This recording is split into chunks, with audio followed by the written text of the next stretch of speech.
All right. Well, we have the shade cloth off both greenhouses. And if you recall, that's the one we just replaced. The greenhouse film. Today, I've got to do a little work on my tomato trellising, specifically things like this. All right, we got suckers need to be removed.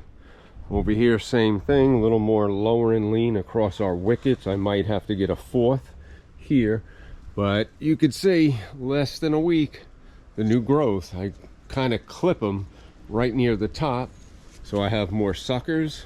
I got to be careful. That one actually has flowers, but this sucker here will come off. If we go over to these, you can see how much more needs to be adjusted, again lowered and leaned, and get rid of the suckers. So we're gonna spend a few minutes just caring for our tomato plants. Everything from here on down, I think from there, yeah, all of these are volunteers. You can see, I'll just walk you down here real quick. I had another one here I showed you in the last video, but when I went to trellis it broke at the base. Again, all volunteers. This is remarkable. Here's more volunteers. Everything that you see going this way from the front, look at that, volunteer with nice racks of tomatoes. 2 videos ago, they were just flowers. So in less than 3 weeks, again, you see the suckers, got to get rid of them. Volunteer, volunteer. All of these are volunteers. They all have tomatoes growing. All right, you can see the suckers over there need to come off. All of this, right up to this gap here where the broccoli is, all of those, all volunteers. I didn't plant any of them. All right, let's take a look at doing some lower and lean and removing suckers. So what I like to do typically is remove the lower clip, okay?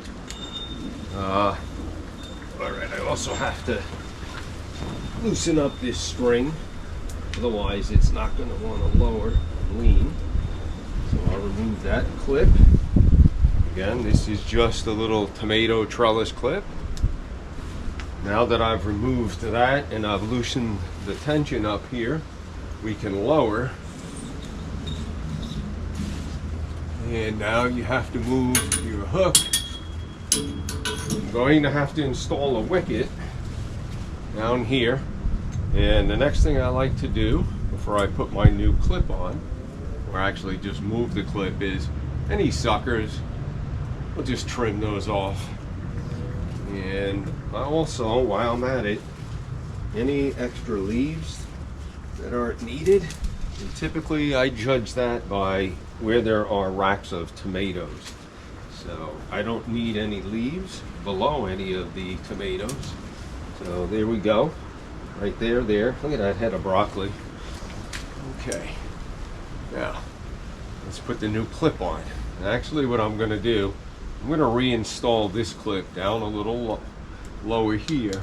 So I did move it up, and I'm going to take this top one and just come up one section there. Let us straighten that growth out. Alright, I gotta go grab a wicket and we'll go ahead and install one of those. Alright, let's hope I have a good camera angle here. This is where it sucks to have to do all this alone. The wicket, 3 pieces. Okay. You have these 2, they go in the ground, and usually I use this hoop or loop as my height, and there's the top piece, which basically slips right into the top here, like that. Okay, let me go ahead and install this. And again, this is the one we just started to lower and lean. Now, because I have a lot of interplanting here, I've got to be careful not to damage anything. Let's see, I'm going to come back here a little bit. I want to try and keep this off of my broccoli plant. Okay. Now, let's get the other piece. And I don't want to damage these broccoli plants. excited to be harvesting these. Okay, so let me reposition this a little bit. So as I start to go this way with it, it'll rest more and more on the wicket. Next, I'll install one here. So typically I have a wicket in between every plant. Let's take a look at a hook. All right, you have your hook and you have your clips. They go around the stem of your plant and then they hook in right there. Now what I've done is where I have my cross supports or collar ties, I ran, I believe that's a 1/2 inch electrical conduit, and you can see where I've joined them together. There's a connector. Anyway, I put the hook right up top, hook it over, and that allows me to hook it and slide as necessary. So hook and wicket system. Let's take a closer look here. Now this tomato plant, this might have been a volunteer, because I planted my tomato plants more in the center, and the fact that this plant is in between the broccoli, it's a volunteer. And for a volunteer, look at those tomatoes. All right, so we have 1, 2, 3 racks growing, and there's a 4th right here. Flowers. We have more flowers up here. I'll go over to this one just to show you. Look at the height here of these flowers. Same with this one, or I could do the same thing, adjust lower and lean. But that's my hook and wicket system. I use it for my eggplants, my peppers, cucumbers. I'm utilizing the hook and wicket, bear with me here, for my fig tree. These branches will get cut and we're starting to propagate. That's the next video. I just wanted to do a quick video on the hook and wicket and my tomato plant maintenance, which is basically coming through, getting rid of the suckers.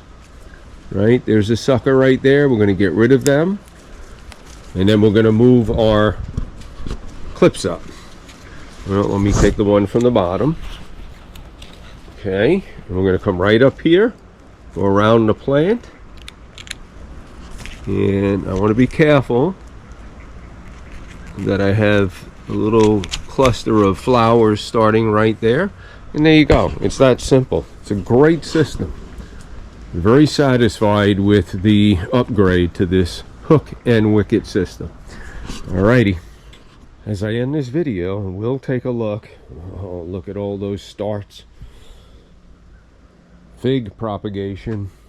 Anyway, as we finish this video, let's take a walk by. You'll see all the hooks, and we're starting to install the wickets.